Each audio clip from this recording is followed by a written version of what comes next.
I am sure that many of you are aware of the current diplomatic rift between Zimbabwe and Zambia, which has escalated to the point that Zambia has decided to take the issue to SADC for mediation.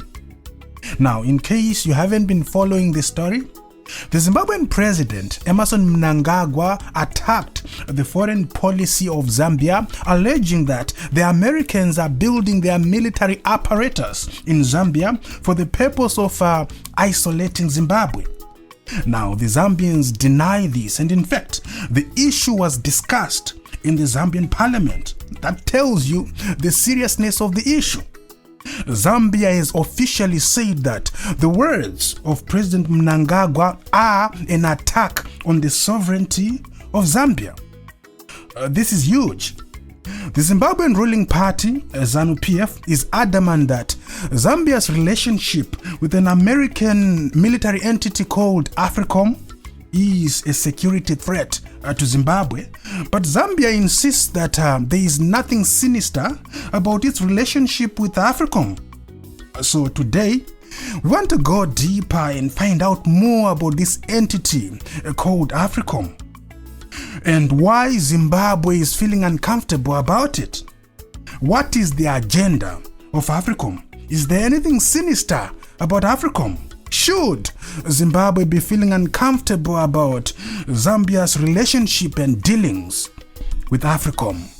Well, fellow Sadzaitas, slay queens and bingers, socialites, papalites, vasinamalites, varikudya rice, nevasinama rice. Welcome to the special report.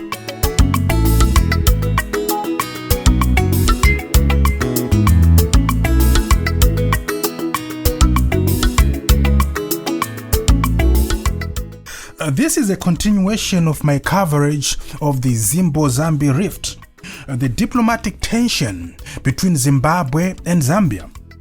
And in case you're one of those who say, Taffy, this rift is not between Zimbabwe and Zambia, it's between Mnangagwa and Hichilema.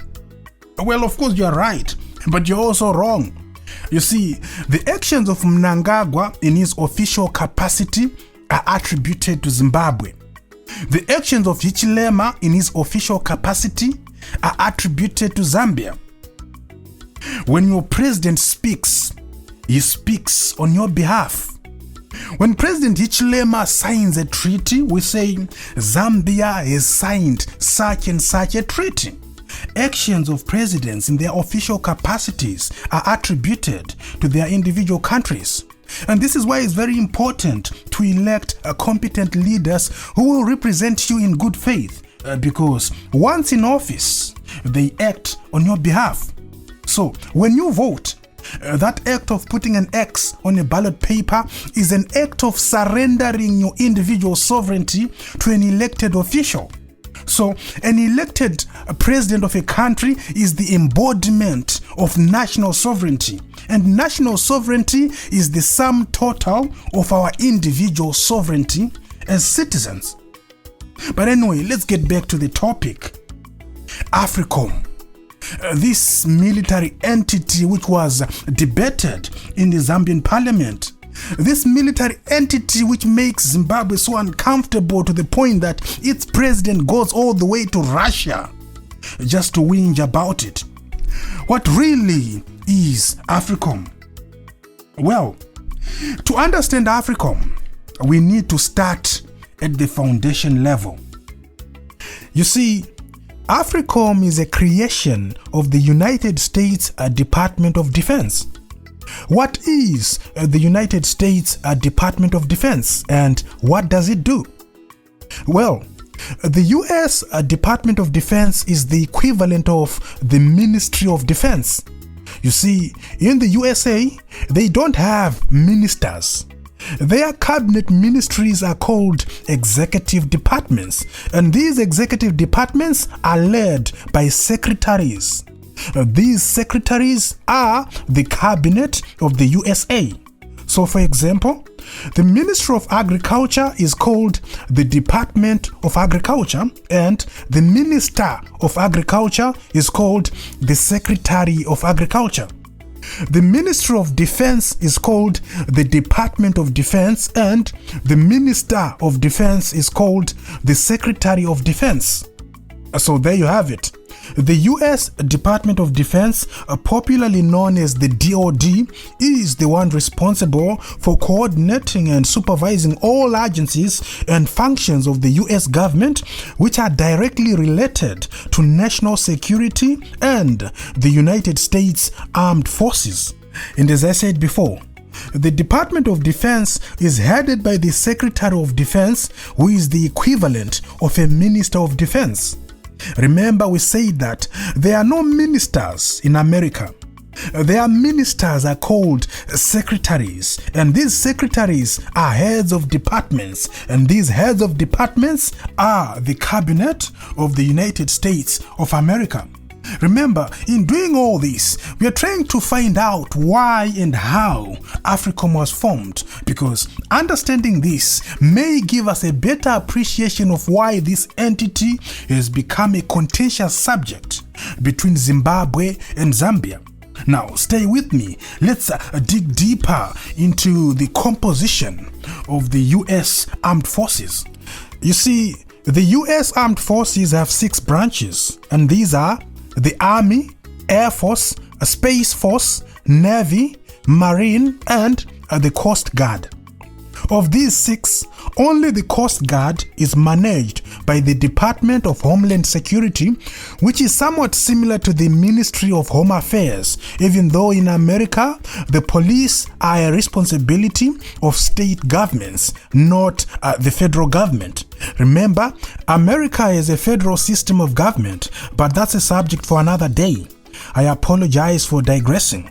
So, I was saying that the US Armed Forces have 6 branches, and of these 6, 5 are under the Department of Defense. So, the US Department of Defense, which we said is the equivalent of the Ministry of Defense, which we said manages the US Armed Forces, created a structure called the Combined Combatant Command. In this structure, units from the different branches of the US Armed Forces are brought together into various teams, and entities are created out of these teams, and they are given missions. These entities, created by the US Combined Combatant Command, are given a mission to protect and defend the geopolitical and economic interests of America across the globe. They do this by helping to strengthen the defense capabilities of militaries in key strategic areas across the globe. This is how AFRICOM was created. It's an entity of the Combined Combatant Command. There are currently 11 of these entities, and these are the Transportation Command, which provides transportation capabilities for the US military. Number 2, the Strategic Command, which operates globally to detect and deter strategic attacks against the US. Number 3, the Special Operations Command, which was involved in capturing Osama bin Laden. Number 4, the Space Command, which, as the name suggests, protects American interests in space. Number 5, the Southern Command, which protects American interests in South America. Number 6, the Northern Command, which protects USA interests in North America. Number 7, the European Command, which works with NATO, the North Atlantic Treaty Organization, which is still engaged in a Cold War with Russia, which resulted in the Ukraine War. Number 8, the Indo-Pacific Command, which protects American interests in the Pacific. Number 9, the Cyber Command, which deals with the DoD cyberspace capabilities. Number 10, the Central Command, which protects American interests in the Middle East. And finally, the Africa Command, or simply AFRICOM, which is the topic for today. Just like the other 10, Africa Command, which is popularly known as AFRICOM, is a US Combined Military Command entity which is responsible for maintaining and protecting the American geopolitical and economic interests in Africa. And how does it do this? It does this by strengthening the defense capabilities of African militaries and entering into key strategic partnerships in areas of interest. For America, training and equipping African militaries is mainly key in securing trade routes which are very dear to its economic interests. AFRICOM training also emphasizes on African militaries to respect civilian governments, the law of war, the rule of law, and human rights. AFRICOM began initial operation in 2007 and became fully operational in 2008. The headquarters of AFRICOM are in Germany, but the long-term plan is actually being to establish the headquarters on African soil. Now, as you can imagine, many have over the years questioned the intentions of America in creating AFRICOM. Some have even linked it to a neo-colonial agenda. Now, you can't blame people for questioning the intentions of America given its track record on human rights overseas, particularly the hypocrisy of America on the subject of democracy. There is no country on planet Earth that has a more conflicted view on democracy and human rights than America. I mean, look at Iran. Before their revolution, Iran was ruled by a dictator called the Shah, who ruled Iran for 38 years with the full support of America. The Americans didn't mind that the Shah was a dictator because he was their dictator. There was so much abuse of human rights by the Shah, but the Americans looked the other way. They didn't care because these human rights abuses were being carried out by their man, their dictator. Throughout the Cold War, America continued to sponsor coups and support dictators as long as those dictators were anti-communist. So, stopping communism was more important to America than human rights and democracy. Look at Zimbabwe. The Americans didn't care much about Gukurahundi and how thousands of innocent civilians were massacred by Robert Mugabe. Zimbabwe wasn't put on sanctions because of the Gukurahundi atrocities. The American parliament didn't pass any act like Zidera to punish ZANU-PF for the excessive and barbaric slaughter of civilians. The Americans did nothing because Gukurahundi didn't affect their foreign policy and geopolitical interests. The Americans did nothing because Robert Mugabe was still their man. He was even knighted by the British way after that. Fast forward to 2000, when Robert Mugabe took the land and killing white commercial farmers in the process. The American interests were shaken and immediately they acted and enacted Zidera as punishment for quote-unquote abuse of human rights. Of course, Robert Mugabe abused human rights. There is no justification for murdering white commercial farmers. The land reform program was without a doubt very necessary, but it was pathetically ill-planned. The recklessness with which it was carried out is just inexcusable, especially given that Zimbabwe has always had an agrarian economy. But that is not the point. The actual point is that there are more people who died during Gukurahundi than those who died during the land reform program. I say all this to show you the double standards of America when it comes to democracy and the rule of law. The CIA was established in 1947 to help stop the spread of communism. Its modus operandi was and has always been a plausible deniability, which means committing heinous crimes abroad that would be deemed inexcusable at home, but finding a way to avoid accountability and responsibility. This is in part what fueled the chaos in the Middle East. In fact, saying what fueled the chaos is actually being nice. I should actually say what in part created the chaos in the Middle East. But of course, that's a topic for another day. So, those who doubt the intentions of America are not crazy at all. After all, America is a superpower whose goal is to maintain and grow that power, especially now that China has risen to become not only a regional giant, but also the major rival of America for world political and economic dominance. This is why we need African leaders who know what they're doing. Africa doesn't need to pick sides between the East and the West. Africa simply needs to deal with those who present the best deal for Africa.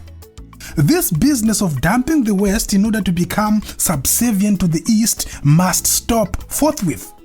We simply need to deal with those who present the best deal for Africa.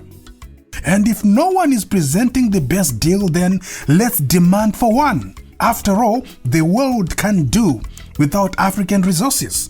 When are the so-called Pan-Africanists going to start talking like this? There is no better devil here.